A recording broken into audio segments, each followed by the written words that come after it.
Fake news kung tawagin ni House Lead Prosecutor Jervy Luistro ang mga ulat na dehado raw sila laban sa defense legal team ni VP Sara.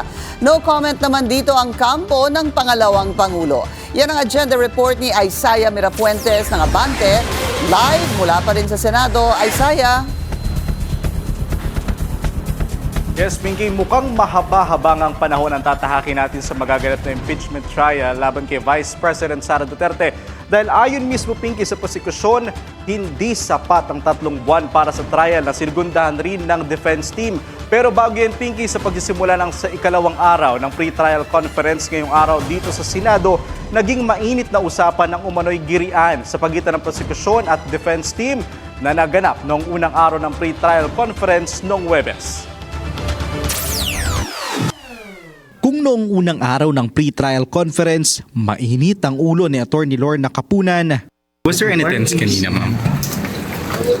And why Pero medyo nagkainitan, ma'am. May mga ganong ganap. Hindi, kasi period ko ngayon, mainit ang ulo.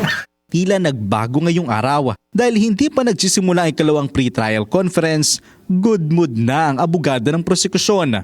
Do you have any comment po? Have a nice day, everybody.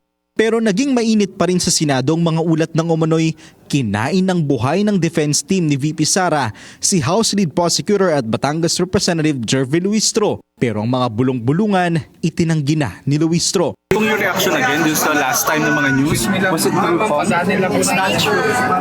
It's fake news. I am conscious that I am representing the interests of the sovereign Filipino people. Hindi po ako papayag na lamunin ng buhay ang laban ng sambayan ng Pilipino.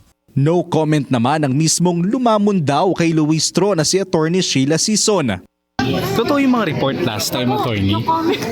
Pinasinungalingan rin ni Luistro ang mga aligasyong nahirapan sila nang makaharap ang defense team ng bise. We are not struggling.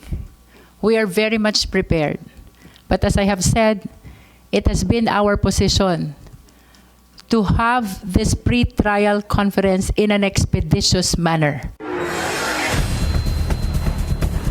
Pinky, ko ang prosecution daw ang tatanungin, ganito yung sequence of presentation na gusto nilang mangyari sa impeachment trial.